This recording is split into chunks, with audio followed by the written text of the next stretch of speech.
नमस्कार सभी को। और आज हम बात करने वाले हैं हमारे भारतीय फुटबॉल के इतिहास के बारे में। तो इतिहास की कई ऐसी बातें हैं जो लोगों तक मतलब उस तरीके से नहीं पहुंचाई गई जिस तरीके से पहुंचाना चाहिए, और जो कुछ सच बातें हो सकती थी उनके ऊपर पर्दा डालने की कोशिश की गई है, और ये हमारे मीडिया का शुरू से काम रहा है। तो आज हम उन्हीं के बारे में थोड़ा सा नज़र डालेंगे। तो देखिए, आप में से यकीनन सभी को पता होगा कि भारतीय फुटबॉल टीम को भी भाई एक बार चांस मिला था कि हम फीफा वर्ल्ड कप में खेल सके, जिसके लिए आज हम तरसते हैं। तो ये हमको एक सुनहरा मौका दिया गया था, ठीक है। और 1950 का वर्ल्ड कप जो ब्राज़ील में होने वाला था, उसके लिए हमको मौका दिया गया था वर्ल्ड कप में खेलने का। और ऑलमोस्ट सब चीज़ें तैयार हो गई थी। वर्ल्ड कप में हमारे ग्रुप स्टेज में हमारी टीम का नाम भी आ गया था, है ना। ग्रुप्स वगैरह सब तैयार हो गए थे, लेकिन इंडिया ने जाने से मना कर दिया था। तो क्या वो प्लेयर्स की वजह से या एएफएफ की वजह से, किसकी वजह से, ये है रहस्यमयी बात, जिसके ऊपर कई लोगों को ऐसा लगता है कि प्लेयर्स की गलती थी या एएफएफ की गलती थी। तो उस चीज़ के बारे में हम बात करेंगे इस वीडियो में, ठीक है। तो सबसे पहले हम उस बारे में बात करते जो मनगढ़ंत बातें पूरी अभी तक चल रही है। सबसे पहली बात जो चलती है ये कि भाई इंडिया के प्लेयर्स जो थे वो नंगे पैर खेलना चाहते थे और फीफा के रूल के अंडर वो नहीं आता था। ये एक मिथ वाली बात हो गई, ठीक है। अब दूसरी बात ये थी कि इतने फाइनेंशियली स्ट्रांग नहीं थे कि टीम को भेज सकें वर्ल्ड कप खेलने के लिए, ये एक मिथ है, ठीक है। तीसरी मिथ ये है कि हमको इंडिया से ब्राजील खेलने के लिए जाना पड़ता जहाज में बैठ के, ठीक है। तो जहाज से अगर जाते हम यहाँ से ब्राजील तो लगते लगभग 3 से 4 महीने। तो ये जो ट्रेवलिंग टाइम लगने वाला था, इसके लिए एएफएफ तैयार नहीं थी, ये भी एक मिथ है। फिर एक और मिथ है कि इंडिया में उस टाइम डोमेस्टिक फुटबॉल जो था वो 70 मिनट का होता था, ठीक है। तो अब आपको शाहरुख खान साहब का 70 मिनट वाला डायलॉग याद आ गया होगा। तो 70 मिनट होता था यहाँ पे डोमेस्टिक फुटबॉल। तो वर्ल्ड कप जो था वो 90 मिनट का था। तो इस वजह से भी ये भी एक मनगढ़ंत बात है कि ये भी एक वजह हो सकती है कि इंडिया इस वजह से नहीं गई।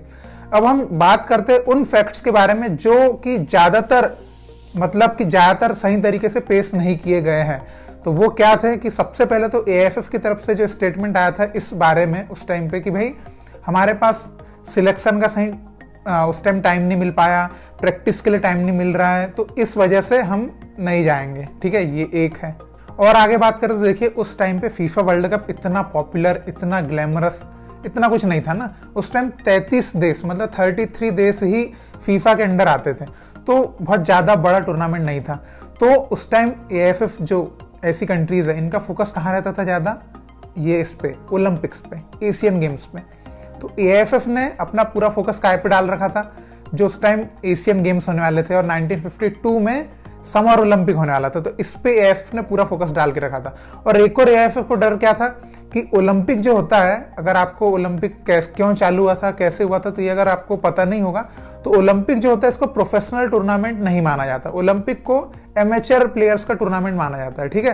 तो इसमें अगर आप खेलते हो तो आप एक एमेचर प्लेयर हो तो ही इसमें आप खेलते हो, ठीक है। अगर आप एक प्रोफेशनल प्लेयर हो तो इसमें आप पार्टिसिपेट नहीं कर सकते, मतलब पैसे कमाने, क्योंकि आपने देखा होगा ओलंपिक में रिवॉर्ड में पैसा नहीं मिलता ना, उसमें मेडल मिलते ये सब, तो इसलिए उसको प्रोफेशनल नहीं बोला जाता। लेकिन अभी तो फिलहाल ओलंपिक्स के रूल्स में काफी फेरबदल हो चुके हैं, तो अब इसको हम वो पुराने दौर के हिसाब से नहीं देखेंगे। लेकिन उस टाइम पे क्या था कि अगर अपनी इंडियन फुटबॉल टीम पार्टिसिपेट कर लेती फीफा वर्ल्ड कप में, तो उनके ऊपर टैग लग जाता प्रोफेशनल का, ठीक है। और फिर वो मे बी पार्टिसिपेट करने के लिए एलिजिबल नहीं होती ओलंपिक्स में। तो ये भी एक डर था एएफएफ को कि भैया ऐसा ना हो जाए, क्योंकि मेन फोकस तो उनका कहाँ पे रहता था, ओलंपिक्स पे, तो वो फिर नहीं खेल पाएंगे। तो ये भी एक कारण था जिसको ज्यादा लोगों तक पहुंचाया नहीं गया। तो चलिए, जो भी मनगढ़ंत या सही कारण हो सकते थे उनके बारे में हमने जान लिया, ठीक है। जो जितने हो सकते थे हमने जान लिया। अब हम इसका जो कंक्लूजन निकलता है उसके ऊपर बात करते। तो देखिए, सबसे पहले कि उस टाइम पे जो ब्राजील था, मतलब organiser, host country of FIFA, तो वो इंडिया को हर हालत में चाहता था कि वो वर्ल्ड कप खेले, क्योंकि उस टाइम पे जो हमारे महात्मा गांधी थे वो थे एकदम ट्रेंडिंग, क्योंकि उस टाइम देश हुआ था आज़ाद 1947 में, 1950 में वर्ल्ड कप, उस टाइम एकदम ट्रेंडिंग। तो वो चाहते थे कि इंडिया इस वर्ल्ड कप में आए, रिप्रेजेंट करें। और उन्होंने इंडिया को 2 बार कॉन्टेक्ट किया था। इंडिया ने जब टूर्नामेंट से बाहर निकलने का फैसला लिया था तो 2 बार कॉन्टेक्ट किया था कि आप आइए, आप आइए। और जो फाइनेंशियल सिचुएशन की बात है तो ब्राजील जो था, मतलब फीफा जो था वो पैसा देने को भी तैयार था कि आपको हम जो पैसा लग रहा है ट्रेवल वगैरह में वो हम पे कर देंगे, आप खेलने आइए, ये भी करने को तैयार था। और एक बात है कि उस टाइम सब बोलते हैं कि उस टाइम पे बिना जूते के नहीं खेलने दिया जाएगा ये वो। आप एक बताइए बात, जो कंट्री मतलब जो होस्ट है या फीफा का है वो इतना डेस्परेट थी कि इंडिया को बुलाने के लिए, इतना चाह रही थी इंडिया को आना चाहिए।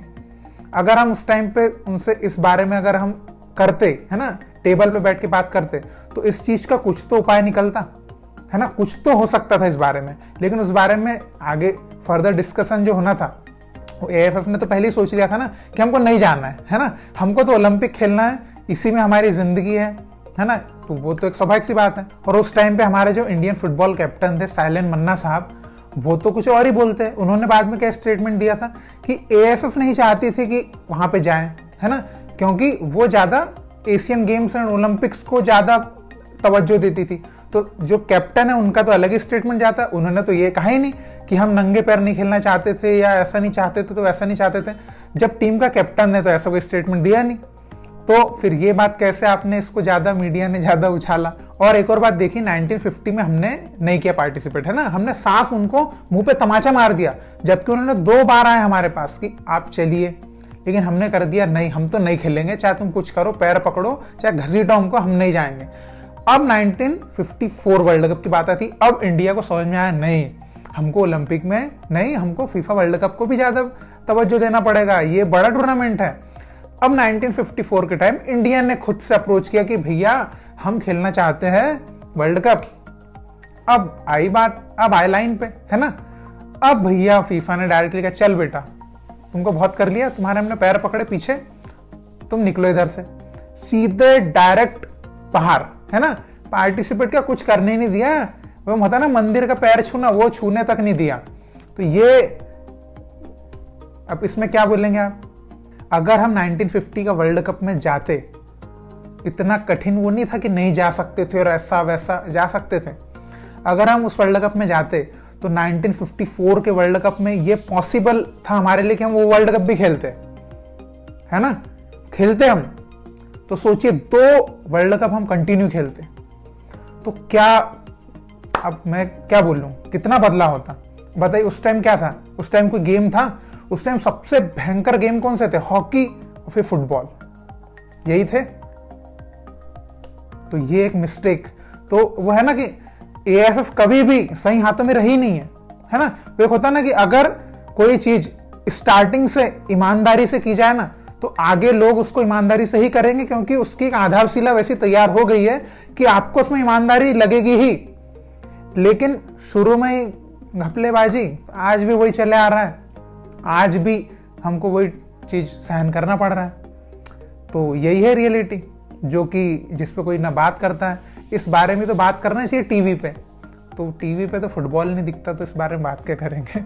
तो अब यही है, मतलब मैं आपको जो एक अलग फेस दिखाना चाहता था वो ये है कि एएफएफ की उस टाइम की गई गलतियां जिसको आज तक देश भुगत रहा है। अगर मैं सिर्फ इतना सा कहूंगा, अगर सोचिए हम 2 वर्ल्ड कप लगातार खेलते, 1954 का वर्ल्ड कप में मैं समझता हूं कि वो भी हम खेलते ही, और उसके बाद हमारी टीम इतनी और फुल ऑफ कॉन्फिडेंस या कहें या हमारे यहाँ पर उतनी फैसिलिटीज और शायद बनती, क्योंकि हम वर्ल्ड कप पार्टिसिपेंट रहते तो शायद होता कि गेम चेंज होता, इंडिया में एक बदलाव आता, कुछ तो होता। आज हम क्या चाह रहे हैं कि एक बार इंडिया वर्ल्ड कप खेल ले तो देश में बदलाव आ जाए, फुटबॉल का माहौल हो जाए, फुटबॉल का त्योहार बन जाए, यही तो चाह रहे हैं ना आज। तो यही मौका तो उस टाइम दे रहे थे वो लोग, सीधे आरती लेके आए थे, चलो इंडिया चलो खेलने चलो। तो इंडिया तो ऐसा था स्वैग में, हम नहीं जाएंगे, हम तो नहीं जाएंगे, अब कर लो, अब मरे जा रहे हैं, हमको फीफा वर्ल्ड कप में खिला लो, टीम 40 कर लो, टीम 48 कर लो, टीम 50 कर लो, इंडिया आ जाए। अब ये करना पड़ेगा, है ना। जब कोई मौका देता है, वो कहते हैं ना कि जब मौके आते हैं और आप मौकों को हाथ से छोड़ते हो तो बाद में होता है अफसोस। तो वो अफसोस का दौर अब इंडिया 60-70 साल हो गए, अब तो, है ना, 60 कितने साल हो गए, अब वो दौर चलेगा ही, अभी तो पता नहीं कब तक चलेगा। तो ये है जो मैं आपको बताना चाहता था।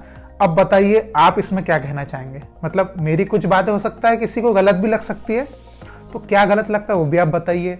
आप जो कहना चाहते हैं कि और मेरी बात आपको सही लगती है तो उसके ऊपर भी कहिए कि आपको किस तरह से सही लगती है, या आपके मन में कुछ ऐसे विचार उत्पन्न होते हैं इस वीडियो को देखने के बाद तो उस बारे में भी आप कहिए। मतलब जो भी आपके मन में भारतीय फुटबॉल के फेवर के हिसाब से, प्लेयर्स के फेवर के हिसाब से जो भी आता है वो बोलिए, है ना।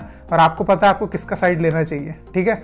तो बस मैं आज के वीडियो में यही आपको एक हमारे इतिहास को जो सही तरीके से ज़्यादातर लोग नहीं जानते, मैं वो बताना चाहता था कि क्या क्या ऐसे मनगढ़ंत बातें जो चल रही है और क्या क्या एक्चुअल में जो चीज़ें हैं, तो वो सबको जानना ज़रूरी है, क्योंकि आपको अपने भारत का फुटबॉल इतिहास जानना जरूरी है ना, और उसके बारे में सही चीज़ें जानना ज़रूरी है। तो यही मेरा उद्देश्य था इस वीडियो के माध्यम से, और आई होप कि आपको एक जानकारी मिली होगी, और अगर आप पहले से जानते होंगे तो आपको आई होप कि सुनने में मज़ा आया होगा, ठीक है। और बस इसी तरह भारतीय फुटबॉल को करते रहिए सपोर्ट। बहुत बहुत शुक्रिया वीडियो देखने के लिए। जय हिंद, जय भारत।